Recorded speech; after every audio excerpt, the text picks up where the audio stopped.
Hey guys, welcome to my YouTube channel. I'm so excited to have you here. This week's episode is all about your internal psyche, how it's created, why sometimes it's frustrating and it's hard for you to take action and you feel really conflicted. Have you ever been frustrated with yourself about how you're choosing to make some decisions or not being able to make decisions, not being able to take action on some of the things that you decided you're gonna do? Watch this episode if you wanna know exactly why this happens and how to stop it from happening. Hi, my friends, and welcome back to another episode of the Blooming Podcast. I'm Anabell Ingleton, and I'm your host. And today we're going to be talking about all the different little parts of you. I don't know what we're going to call this podcast episode yet, but I know that I did not plan on recording this podcast episode, or this specific topic, I should say. I planned on sharing something different. And then I realized in order for me to share the other thing that I was planning on sharing with you guys, I needed to teach you another concept first, which is what we're going to be talking about today, which is about your parts, all of your internal system. Because otherwise, the other thing that I'm going to share might get a little confusing and you need to learn things in steps. I'm all about, listen, I pride myself in considering myself and calling myself a coach, but I do know that I'm an educator first, because in order to coach, you have to be able to teach concepts. And I'm a darn good teacher.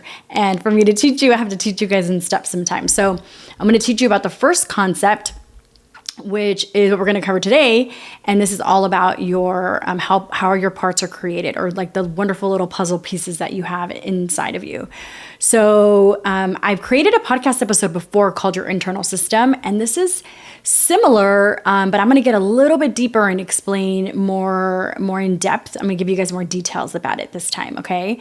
So get your thinking hats on. This is really important.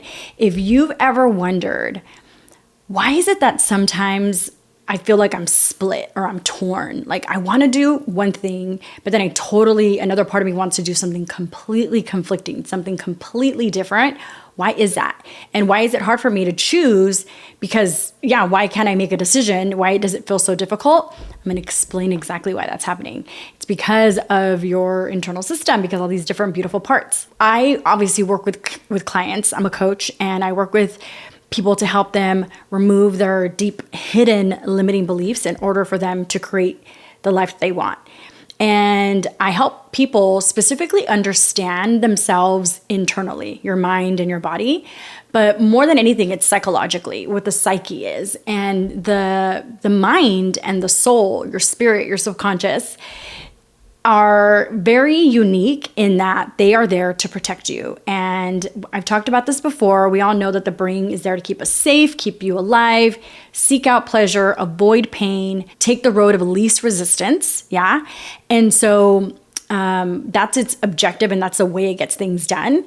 But why does it do that? Right? And so I want to talk to you about that today. So when it comes to your life experience, or what I was talking about, like your psyche, what happens as a person, and these are my beliefs. This is my belief system. And I've read enough, I've researched enough, I've looked at data, looked at metrics, studied this self-development and trauma, healing the brain and body, behavioral change enough to understand the psyche and the way it works and the way your internal system gets set up.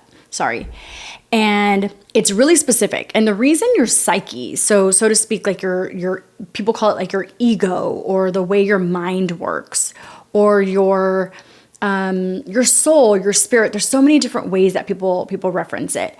Well, I want you to think about yourself as you're born like a perfect little person, a perfect whole piece. Like you are just one. You have a body, like a physical body. You have a brain, like a mind, which is your mind, and you have your spirit or your soul. Okay, and your mind helps you think, and your soul is like who you are. And these are like these esoteric concepts, if you think about it, that aren't really palpable, right? No one can say like, this is Annabelle's mind. This is like Susie's mind, right? You can't hold it, but it's something that works energetically, because you have a brain, and your brain is used to think and keep you alive and do things and have functions. But where does this happen? Where are you having your thoughts, right? It's in your mind. And where are in your brain and in your body, where are you having these experiences, these feelings of love and joy and anger and sadness and fear and all the things? They're in like your soul, your spirit. So if you think about you have a brain and a body, but you have a mind and you have a soul, so to speak. Okay. And what I believe is that God makes you a perfect little person with a mind and a soul. And you're whole, you're perfect, you are worthy, you are already have like a destiny like laid out for you. And you just have to be on this earth. And if you have all the things you need, which is love, water, oxygen, food, family, connection, if you have the things the basic things that you need, and then your family will encourage like this perfect whoever you are, the perfect who you are, and your destiny will unfold itself. Like you will live out life specific to you, whatever it is that you're supposed to do. And you find out who you are as you go along in this world and you experience life, okay? So that's the ideal. Mom and dad take care of you, they feed you, they clothe you, they put a roof over your head. Whatever personality traits you show, they encourage them, they look at them, they say, wow, Susie, you are smart, you're really into drawing, you're really good at gymnastics, you're really good at singing, you like science, you like to read books, whatever it is that you like, right? And they encourage those talents, they encourage your interests. They encourage the way you like to dress. They encourage the friends group, the music you listen to, whatever your heart, whatever interests you have. And if your parents do that growing up, you grow up and you will meet your destiny. Okay. Also, when things in life happen and there's fear and there's sadness and there's loss and things like that, and you have relationships and sometimes they end, sometimes they keep going. Whenever there's disconnection from those relationships, because relationships create connection, and when there's disconnection, that creates emotional hurt. Yeah, like your soul can hurt. So think of like you know what they say heartbreak. Like I look at it like it's like a figurative way of saying it, but it's actually really literal, and I'm going to explain why. Connection with people is two souls, two energies lined up together. They're intermingling and they're living life together, and they get along, and they're creating all these great experiences and emotions together. Well, when there's a rupture and something happens, someone moves away, someone passes away, someone goes away for a little bit, you break up with a friendship or a romantic relationship or a family. You have that disconnection, and it creates like a physical, like a heartbreak, right? Emotionally. Well, I want you to think about that as when there's disconnections in your relationships with people, a part of you separates and you become fragmented. And I've talked about this before on, I forget what episode, it's something in the 70s, I want to say. It was like a behind the scenes, I'll link it here in the show notes, but it was an episode of like, I'm going to take you behind the scenes, exactly how I coach, and I talk about this. So you are a perfect whole. And if you have all the things you need, connection, love, you're being taken care of, you live out your destiny. But as time goes on, when you have relationships and they're ruptured, a little part of you breaks off. And it's not that it goes away, but it just fragments. You get fragmented. And I want you to think of yourself when that happens is like you're a big puzzle piece now. You're a big puzzle, I should say. You're a big puzzle now. And what happens is that part of you that in that time frame got hurt or was changed a little bit, right? You experience that pain. Now you're kind of broken off from your whole self. And that part of you, let's say it happened when you were 15 years old. You had a boyfriend, you liked him, you guys broke up, now you're sad. And that 15-year-old part of you remembers that very specifically because it was painful, emotionally. And now that part of you it's still a part of you, but it's fragmented, it's disconnected. And unless that part of you understood the experience completely, like why we broke up, there was a proper like conversation where there was closure and explanation, and you were explained like it wasn't you, it's just me, we got to break up, I want somebody else, whatever. Then what happens is those parts of you have what's called completion. You had connection, there was a rupture, And then if it doesn't get back together, you understand why. And there's like a full circle moment. Like there's like there's an end to it. There's what people call closure. Yeah. And so if you have closure, then that part of you, it's like it got fragmented and it broke off the puzzle, but then it comes back and it's like, okay, like, but it understands and there's full completion and it can come back to the whole. And it brings back that information to the whole, but that part of you has, will always have these like this information and memory of the past. And, but it's a healthy understanding. Like we broke up, Robert broke up with me. He moved away to Nebraska, let's just say. And, it's not because we weren't a good fit or we didn't love each other or whatever, but he had to move. And so it wasn't about me, but we had a great relationship and that was a season in my life and it was over. And so it's like that part comes back to the puzzle. Yeah. And it fits back, but there's a lot of understanding. And what that's called, like you have a coherent narrative of your past. So you have an understanding of why it happened, a logical explanation of how it happened. And you have the lesson understood, like relationships end, but then there's closure and then I can move on again. Yeah. But let's consider when that doesn't happen. Let's say you get cheated on and no one explains to you. Let's say someone moves away or dies or gets sick and it's just like this immediate rupture, disconnection from that person. And there wasn't explanation of why that happened. What happens is that part gets broken off from the puzzle piece and it's kind of, it's like, picture it like just hanging in your internal system. Like it's just floating around now. We don't know where it's floating, but it's just hanging around. And it's now this like separate piece from you. And there is an understanding that part didn't have completion of like why it happened, why we broke up. And so it's almost like lost and it didn't get closure. And that part of you got left like it didn't its love didn't get fully realized, right? It didn't have that full commitment of the relationship. It got broken off and it's like, why am I not seeing Robert again, right? And it needs that completion. So a lot of people, if we don't have that completion, the way we get completion is by therapy. So we go to a good therapist, right? A skilled therapist or coach can give you that completion. You can process it correctly and you can understand, you can maybe talk it out with a therapist, maybe, right? And say, I liked Robert, he moved away, and you can have maybe like a good therapist will help you get to a conclusion and like wrap it up in a little bow and then put it back. But if that doesn't happen, that part is like essentially floating in your internal system. Yeah, it's just like floating around there. And what happens is these parts, they are left in limbo. And they carry the emotion, that same emotion that it didn't get to have, like whatever survival response it went into because of the rupture, it's always living from that emotional state. So let's say it was like confusion or sadness or anger or shame or embarrassment or loss or grief, like something like that. That part of you has the memory of the event. It has, like an explanation, like a story of what happened.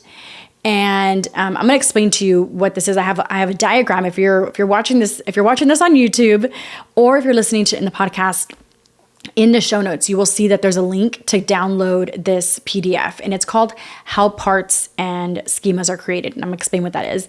You can read along and watch it and see how the diagram that I created. This is the diagram that I created. You'll notice it says Bloom on top because I created it for my Bloom program, but you can still use it.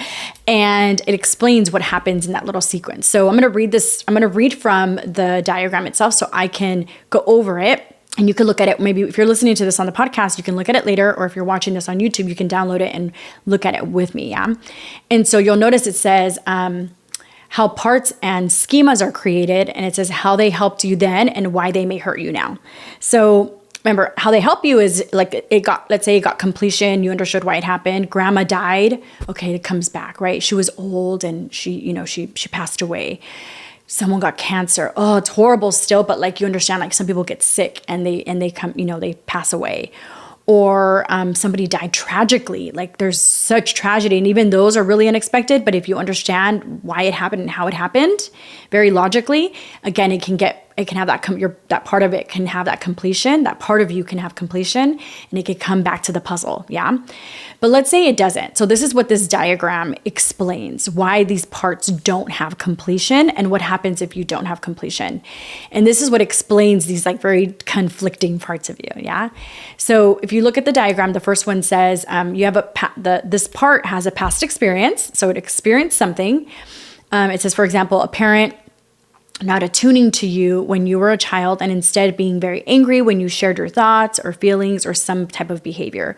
So in this example on the diagram, I show the example of a part of you that, remember earlier when I said, if you grew up and you were just who you were and whoever you were was supported and encouraged and really, mostly just like respected and not shamed. It was just really supported, whoever you showed up as, then you are always your whole self. But if you have a parent that doesn't recognize those parts of you and kind of judges it, shames you for it, tells you it's bad or anything, like criticizes it or leaves you alone and doesn't support it, this is what happens is that past experience gets broken off, right? It's like, wait, this is the way I'm supposed to be, and it's not being loved or honored. And instead I'm being judged and shamed. And so what happens is you break that piece away from you. So in order to protect yourself, this is what's so beautiful about the psyche. The psyche will say, if this part of me doesn't serve me, my whole self, and it endangers me in some way. And one of the ways that the psyche believes that we could be in danger is if we're not accepted by our tribe, by our community. And so what happens is if our parents or family or friends at school, anything, your job, some type of trait that you have is judged or it's shamed or it's like rejected or abandoned or something, then the psyche says, oh, I can't be this way because it's in danger of me being connected to my tribe. I got to get rid of it. And so again, we like self-fragment and we kind of keep it, we throw it to the side and we hide it.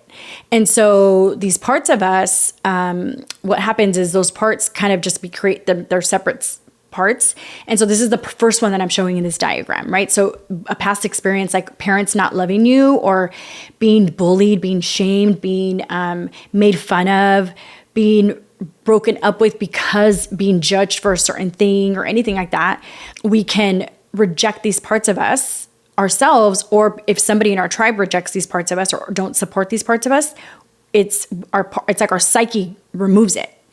And now this part is floating in the little world, in your internal system, and it's alone. And it's left with like, it can create like shame or embarrassment or whatever feeling that came along with it. So, but in this example with your parents, if they don't support a certain part of you, then think of the feeling that you might feel then, right? Alone, sad, ashamed, or just scared. A lot of us can feel very scared of our parents. Like when we did something, we got yelled at, and it was scary when we got yelled at. Like for example, when I was a little girl, I used to always make messes. I always spilled things. I was very clumsy, and I got judged for that a lot. My siblings made fun of me. My parents got mad at me about it. My mom got mad at me about it.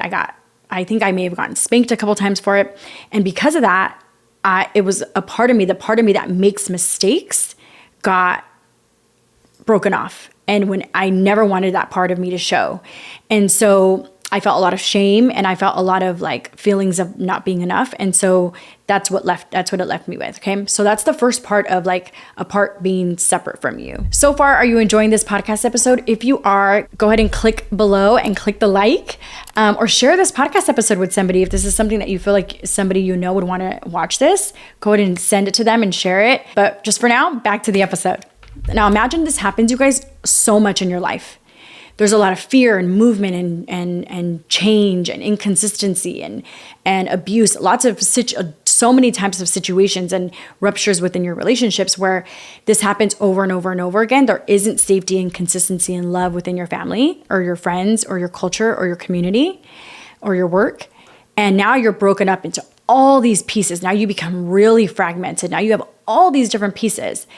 Well, you're not whole. And that's why a lot of people, when we talk about like the higher self or like coming back to yourself, it's really about getting all these puzzle pieces. What I say in Bloom, what I share with my clients in Bloom, is getting all these puzzle pieces and putting them in a little pile and saying, we're going to look at like who we are and bring them, understand all of them and why they happened.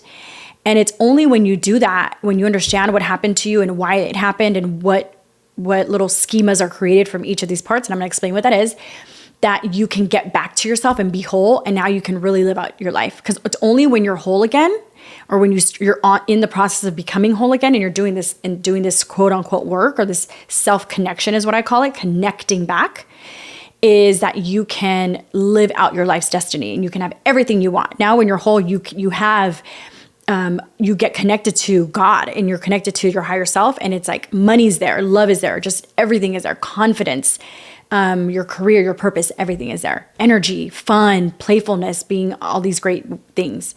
So it's so important to understand all these different parts of you and understand that why they're created. So I kind of explain how they're created, but what happens when it's a little part. So let me explain that part now. Sorry, I totally cracked my knuckle right now when I pulled my finger. That was so funny. Did you guys hear that? Oh my God. Let's leave that in the podcast. That was too fun. So they get these parts of you are like floating in your internal system, so to speak, right? So what these parts are now is their own little person. Your 15-year-old part, 5-year-old part, 20-year-old part. I don't care what age. They're different ages, whatever experiences you had, okay?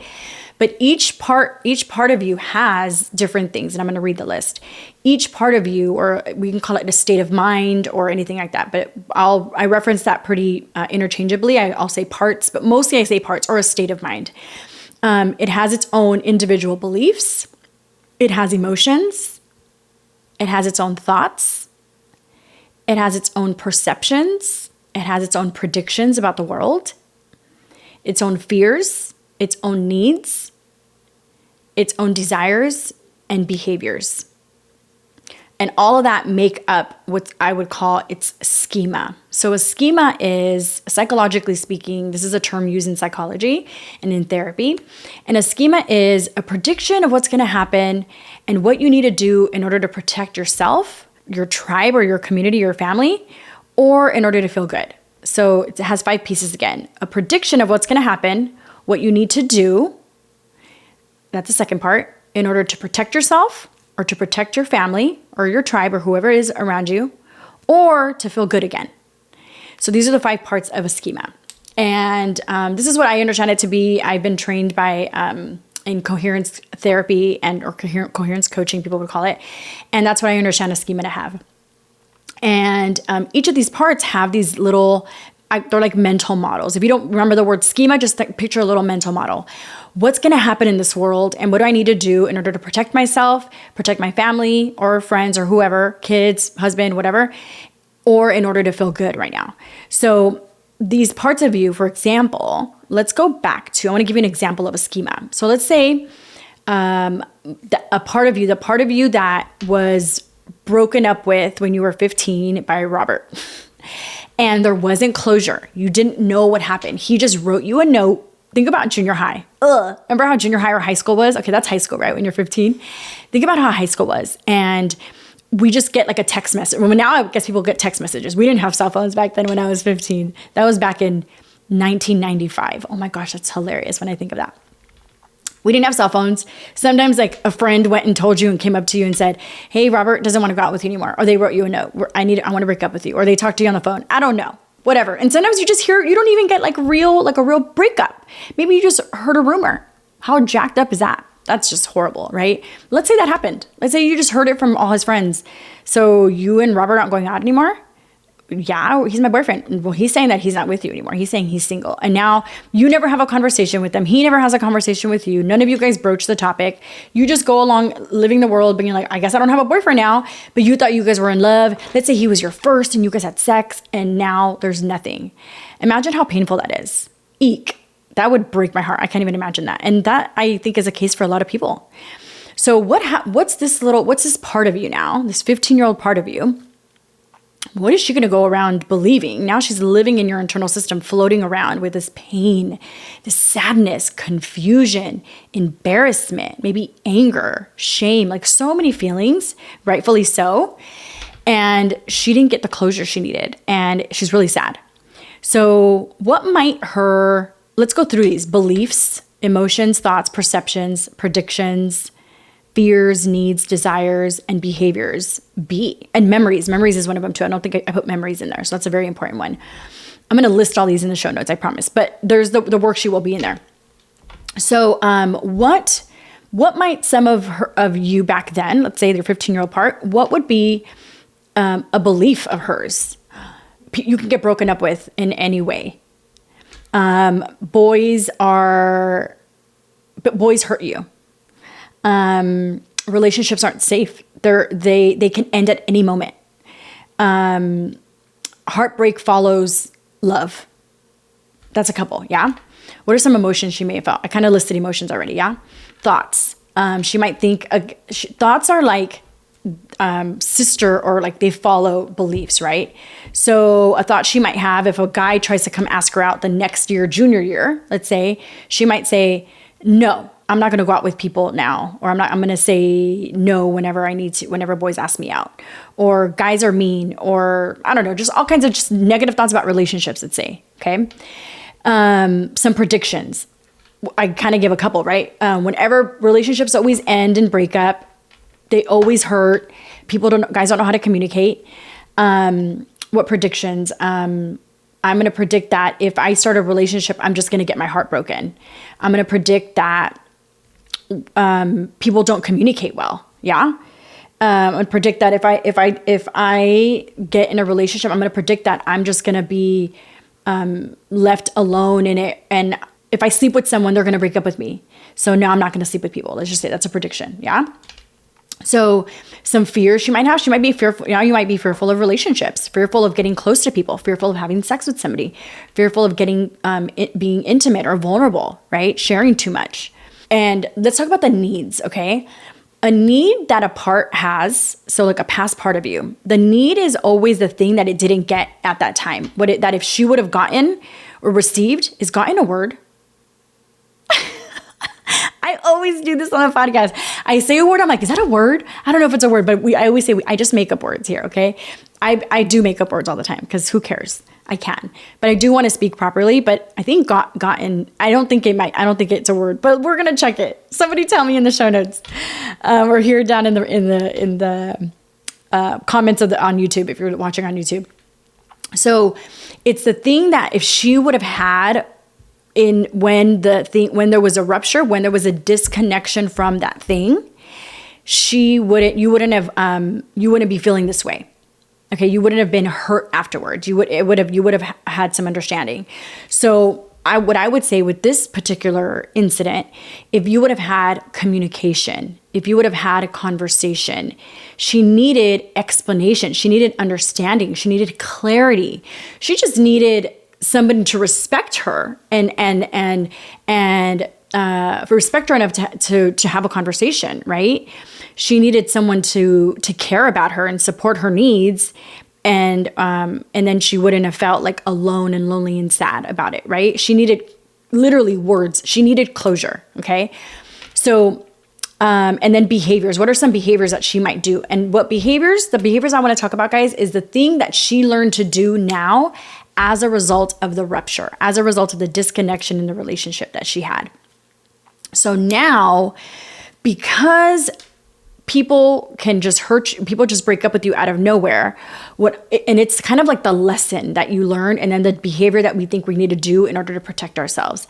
So let's say back then, she didn't get closure, understanding, communication, explanation, conversation, respect, things like that. So because of that, because people don't do that, I am never going to get close to guys again. My behavior that I'm going to do is not share things with people, because when they do, I didn't get shared information back. Maybe that's how you view it, right? Like I shared and I gave myself and they didn't do that back to me, right? Let's say like you didn't get explanation. I'm not going to ever explain things to people. I'm going to be very defensive. I'm going to hold things back. I'm not going to share my intimate stuff. I'm not going to be vulnerable anymore. Yeah. Because maybe she thinks that that's the way so that she never gets hurt again and no one ever breaks up with her like that. maybe she's not going to sleep with somebody right away. She's going to wait a long time. That's her defensive behavior. Or maybe she's never going to get in a relationship again. That's the behavior she learned to do. Because let's say maybe it kept her safe moving forward for the next couple years. She's like, oh, interesting. Whenever I was in relationships after that, I never got hurt. Why? Oh, because I didn't sleep with anybody. Oh, because I didn't. Well, that's just good, period, right? But I didn't share anything. And because I didn't share anything, I didn't get close. And because I didn't get close, I didn't get my heart broken. So this worked. It worked. I just have really surface relationships. That's a good one, right? If I just talk to people but don't go deep with them, then I'll never get hurt. So now I go through life having very surface relationships, but I don't really have deep, deep, deep connections. It's just lots of friends everywhere. And this is a total defense mechanism. I know tons of people that do this. No really true friendships. They just have like surface, lots of acquaintances. But then they tell themselves, I have a lot of friends, but are they really your friends? Or do you just like say hi to them every now and then? Or on Instagram, right? So if you notice, and you could probably think about this, think about a time in your life where you may have had some type of disconnection from a thing that you really wanted, something that brought you a lot of joy. This could be money, this could be a job, or relationships, yeah, or health. An experience with something that you had that you loved, and then something happened where it got taken away from you. There was a disconnection from that thing. And now you created a little mental model, this little schema. And guys, this is the work I do with the Women in Bloom in my coaching program. If you want to learn more about it, click the show notes below. You can see, or click the links below on YouTube. But in Bloom, this is the most important work that we do, is to find out all these like schemas that our parts have, so that we can understand what behaviors are we doing now that are creating a lot of pain or issues, right? If you go through life defensive, never getting close to people, only connecting with people surface level, life's going to feel very empty, because you're not going to feel like you have deep, deep, deep love connections, right? You know people deeply. It's going to be very just like, again, surface. But if in Bloom, what we do is we find out what are these, we call them maladaptive behaviors. They helped you adapt in that time that it was a defensive behavior that you learned to do because Robert broke up with you. Now we're just going to be surface level with everybody. Now I go through life being surface forever. But now you're realizing life feels so empty, Anabell, because I don't have any deep connections with anybody, because I'm so guarded. I'm so surface with everybody. Why am I doing this? I don't understand. I want to get close to people. I want to have love, but I don't do it. Why? And this is the work we do. We do a very specific framework. It's called the Belief Change Framework in Bloom. And we do the work in order to help you find out, why am I doing this? And there's actual steps. There's a psychological process that you can take to find out, why am I being guarded? We are able to trace it back to these deep parts of you. And you find this little 15-year-old part. And I've had clients find these parts and they're like, oh my gosh, it makes so much sense why I do this. Why I'm finding that I'm so guarded. It was because of that breakup that I had. And my little schema was, this schema, remember, it's that 5-part thing. The prediction that you have of what's going to happen, what you need to do in order to protect yourself or your family or to feel better. So I want to give you an example of a schema that your part carries, this little mental model. I had a client recently, let's see, God, there's so many schemas, but recently I coached a client on like money stuff, and she wanted to save money, but she found herself she was always overspending. She wanted to stop overspending. And she said, every time I go to Target, Anabell, wow, I spend like $400 to $500 every time. And I go to Target a couple times a month. Imagine all the money I'm spending, and I need to stop. And I don't know why. Like consciously, here's the kicker. She works in accounting and in finance for a company. And she's an amazing, smart woman, great mom, great wife, knows numbers, but she wasn't being able to apply the knowledge that she has in her whole self, because this deeper part of her was like what I call driving the car, so to speak, running the show. Because here's what happens. Your whole self is always there, but it can get drowned out by these parts of you that whoever has a stronger belief system wins. So I want you to think about it like, if you want to save money, because consciously you know you should save money, but this part of you believes it so strongly that she should spend her money on certain things, Whoever has a stronger belief is the one who wins. And the only way to get you, the conscious self, to have the stronger beliefs so that you can win, so you can drive the car, is to meet or get to know this part of you, bring her up above water, is what I say, so you can see it. It takes away her power. You're able to understand, okay, why did she learn this? When did I learn this? And we trace it back. And once you understand it, it almost like totally takes away its power, and you could drive the car now, and you could start not overspending. So with this particular client, what she found was I take clients through this process of like, I want to save money. I want to stop overspending. But if I do, so what her little mental model, what her schema was, is like, I want to stop overspending. But if I do, remember, this is a prediction, but if I do, what I think is going to happen is I'm not going to be able to buy my kids the things that they want. And I want to get them all the things that they want, because when I was younger, I didn't get to have all these things that I want. And if I don't give my kids these things, like all the extra stuff and the things that they want, then they're going to go without. And I don't want them to go without and maybe feel the shame of what happens when you're a young kid and you don't have the things that everybody else has, because I think that's what happened to her. And so she's like, and I don't want them to experience that, because when my 10, 14-year-old part experienced that, it sucked growing up. And I never want that to happen to her or to my kids. So it's important that I always buy them stuff all the time. So this was the part of her and this part's schema that was driving this behavior as an adult woman. This part believed it more. This part had a stronger belief than the part of her that says, I need to save money and I need to not overspend because I need to take care of our home. We have finances and we have things that we need to take care of. But because this part was stronger, and the way you know which one is stronger is whichever one gets the behavior that part of it wants.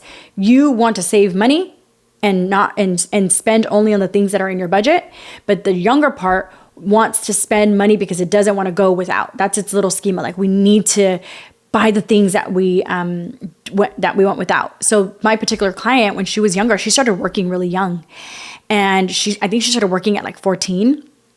So that she could buy herself all the things that she didn't have, that her parents couldn't afford. And so that's what got her by. And so when she was able to work really young and have all these things, now she looked cool. Now she didn't look like an outcast. She wasn't judged or bullied or anything. So it served her back then. So that maladaptive behavior, it helped her adapt to that time back then. But if you bring that into being a grown-up with like 5 kids, what if you have like 7 kids and you need to provide for all those 7 kids, to buy them all kinds of crazy stuff, but you can't afford it? But if that belief is so strong, and remember, if that part believes it and it believes it's true, that part's going to drive the car. And now you're going to be spending all your dang money on the stuff that you shouldn't be spending it on. I used to do this, guys. I used to spend my money, like I make a lot of money, and I used to spend a lot of the money that I made because I believed that I had to spend my money on looking cute and beautiful and performing, when I'm like, I don't need to perform for anybody now. And once I got a hold of and learned that I had a part of me that felt like it needed to perform and look beautiful and produce and please all the time, girl, and that was the way it did it, was by looking cute and buying stuff and dressing nice.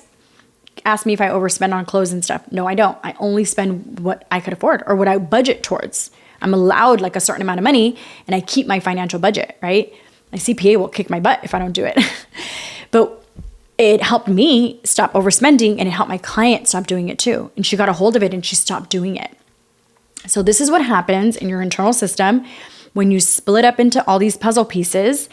And the goal of health and wellness it's called integration. It's to integrate all these parts of you, all the puzzle pieces.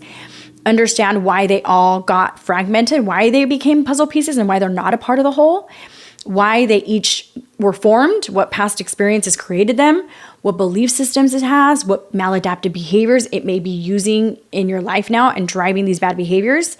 And then when you know that, when you can integrate all these parts of you into your conscious mind. Now you know, I have this 5-year-old part, 10-year-old part, 20-year-old part. You can have dozens, you can have hundreds, guys. This doesn't mean you have multiple personalities. This doesn't mean that you're crazy. It doesn't mean that you're something's wrong with you. You have a mental illness. No, every single person has different parts to them. You go through life. If you live long enough, you're gonna have hundreds, which is great. But you want to know that you have them all and there's what purpose they serve. but you also want to know if they have maladaptive behaviors, because if they have maladaptive behaviors, that means they haven't processed their past experience and they're the ones that drive the car. These are the parts of you that get triggered. These are the parts of you that have you doing really unhealthy behaviors. These parts of you, they live out of fear and mostly out of fear. But this is the work that I do with my clients. And once you know all these parts, we want to integrate them. We want to bring them to your conscious awareness now, because what they do, they're floating around in subconscious. They're like underwater. They're like a big old part of you. They're like an iceberg, right? You only see the top of an iceberg, but if you look under, it's huge.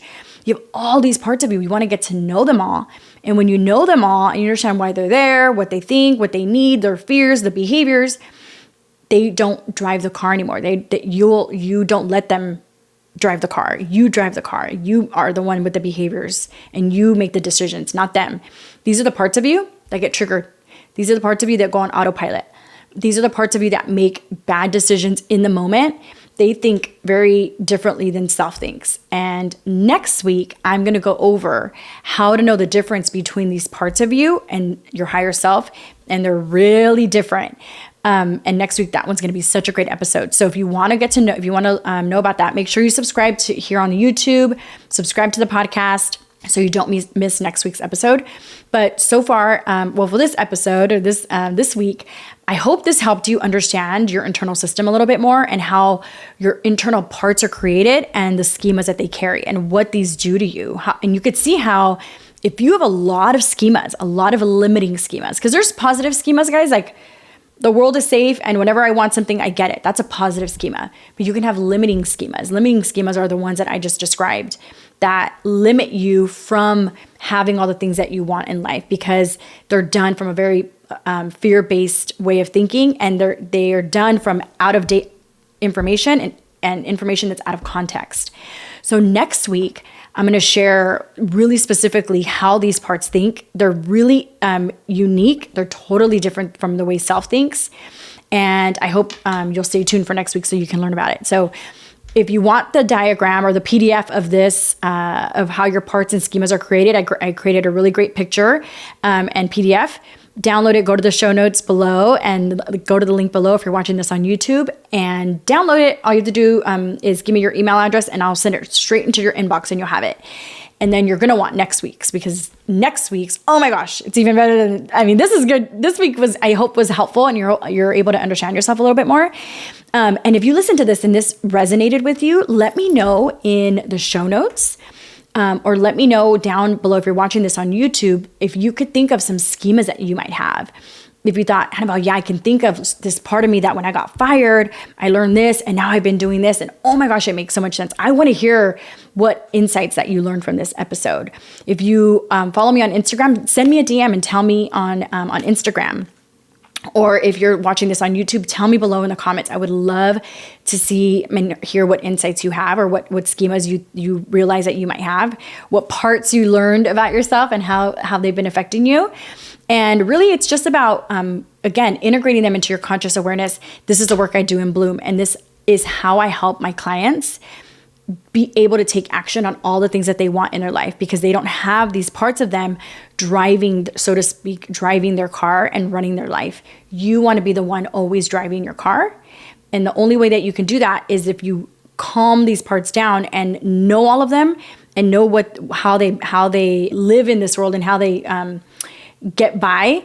Because you don't want to just get by because these guys are just about surviving. You want to thrive. Thriving is like living out your best life and living out your destiny. And so this is the work that I do with my clients in Bloom. It's such amazing work. If you're interested in working with me, I'm inviting you. Click the link below so you can get on the wait list. There's a wait list below. And if we're enrolling, it'll lead you to be able to join and let you know how you can join Bloom. But if we're not, it'll tell you if this is a wait list. I hope this helped you. If you want the PDF to this, just click the link below so you can get the PDF. Let me know if you have any questions. If you do have questions, send me a message on Instagram or here in the show notes, here on my blog, because you can write down below. Otherwise, stay tuned for next week because next week's is going to be just as juicy because I really want to help you be able to understand your internal psyche and be able to manage all this stuff. Okay. So I hope this was helpful. I'll talk to you next week.